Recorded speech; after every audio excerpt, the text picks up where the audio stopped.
அப்பா கூட வீட்டில் ஸ்ட்ரீட் கிரிக்கெட் மாதிரி ஸ்டார்ட் பண்ணேன். அப்புறம் அப்பா டிவியில் நிறைய மேட்சஸ் பார்ப்பாரு. அதை பார்த்து எனக்கும் ஆசை இருந்துச்சு கிரிக்கெட் ஆடணுன்னு. அப்போ வந்துட்டு நான் ஒரு அகாடமி போயிட்டு இருந்தேன். நான் முதல்ல ரைட்டில் தான் பவுலிங் போட்டிருந்தேன். அதுக்கப்புறம் எனக்கு லெஃப்ட்லேயும் போகணுன்னு ஆசை இருந்தப்போ நான் கோச் கிட்டே கேட்டேன். கோகுல்னு சொல்லிட்டு கோச், அவர்கிட்ட கேட்டேன். சரி வா பண்ணலான்னு சொல்லி ஒர்க் பண்ணேன். அப்போ அந்த டைமில் நான் 2023 round robin under round robin select ஆனேன். அதுக்கப்புறம் ரவுண்ட் ராபின்லேயே வெளியே வந்துட்டேன். அதுக்கப்புறம் செலக்ட் ஆகலை. அதுக்கப்புறம் தான் தெரிஞ்சு சூப்பர் கிங்ஸ் அகாடமி கோயம்புத்தூர்லேயும் இருக்குன்னு. அப்போ வந்துட்டு நான் கோயம்புத்தூரில் வந்து பார்த்து அங்கே ஜாயின் பண்ணிட்டு நிறையா ஒர்க் பண்ணேன். என் பவுலிங்கில் கோச்சஸ் எல்லாம் நிறையா சப்போர்ட் பண்ணாங்க. பேரண்ட்ஸ் எல்லாம் நல்லா சப்போர்ட் பண்ணுறாங்க. டெய்லியும் அப்பா வந்துட்டு up and down Pollachi to Coimbatore up and down 120 kilometres கூப்பிட்டு வந்து கூப்பிட்டு போவார்.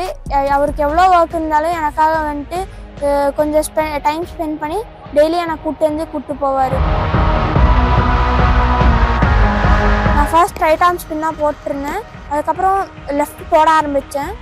பிகாஸ் நிறைய ரைட் ஹேண்ட் பேட்டர்ஸ் தான் இருக்காங்க, மேக்ஸிமம் ரைட் ஹேண்ட் பேட்டர்ஸ் தான் இருக்காங்க. ஸோ நான் லெஃப்ட் ஆர்ம் ஸ்பின் போடும்போது அவங்களுக்கு கொஞ்சம் கஷ்டமாக இருக்கும் ஆட. இப்போ நான் ரெண்டுமே போட்டிருக்கேன், right and left, both right and left போடுறேன்.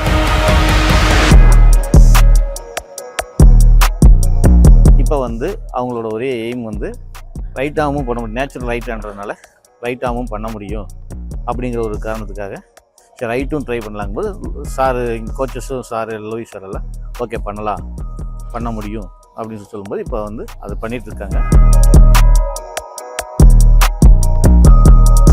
கீர்த்தி அண்டர்-15 ஸ்டேட் ஆடும்போது லெஃப்டில் போட்டுட்டு இருந்தாங்க. இந்த வருஷம் லெஃப்ட் ஆர்ம் ஸ்பின்னராக போட்டுட்டு இருந்தாங்க. இப்போது இன்கேஸ் நெக்ஸ்ட் இயரு அண்டர்-19 செலக்ட் ஆனாங்க அப்படின்னா அந்த இடத்துல அவங்க ரைட்லேயும் போலிங் போடுவாங்க. ஸோ ரைட் ஹேண்டர் பேட்டர் வரும்போது லெஃப்ட்லேயும், லெஃப்ட் ஹேண்டர் பேட்டர் வரும்போது ரைட்லேயும் போட்டு அவங்க இப்போது அதுக்கு ப்ராக்டிஸ் பண்ணிகிட்ருக்காங்க. மேபி அவங்க ரெண்டுமே நல்லா போடுறதுக்கு ஹார்ட் ஒர்க் பண்ணிட்டுருக்காங்க.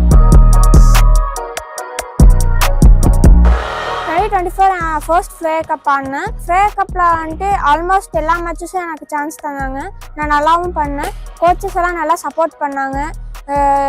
ஆக்சுவலி அது ஒரு டிஃப்ரெண்ட் அட்மாஸ்பியர். நான் தான் ஃபஸ்ட் டைம் சீனியர்ஸ் கூட போய் ஆடுறேன். சீனியர்ஸ்லாம் நல்லா என்கரேஜ் பண்ணாங்க. எவ்ரி 1 பால்ஸ்க்கு என்கரேஜ் பண்ணாங்க. கம்பேரிங் டு ஃப்ளேயர்ஸ் கப் இது ஒரு டிஃப்ரெண்ட் அட்மாஸ்பியர். நாங்கள் நிறைய வெளி ஸ்டேட்டுக்கு போய் ஆடினோம். ஷிமோகாவில் நான் அங்கே க்ரீன் விக்கெட்ஸ் இருந்துச்சு. அங்கே நான் எப்படி போடணுன்னு கற்றுக்கிட்டேன். அதே மாதிரி ஜெய்ப்பூர்லேயும் ஒரு கிராக்கி விக்கெட் இருந்துச்சு, நல்லா டேர்னிங் விக்கெட், அதுலேயும் நான் எப்படி போடணுன்னு கற்றுக்கிட்டேன்.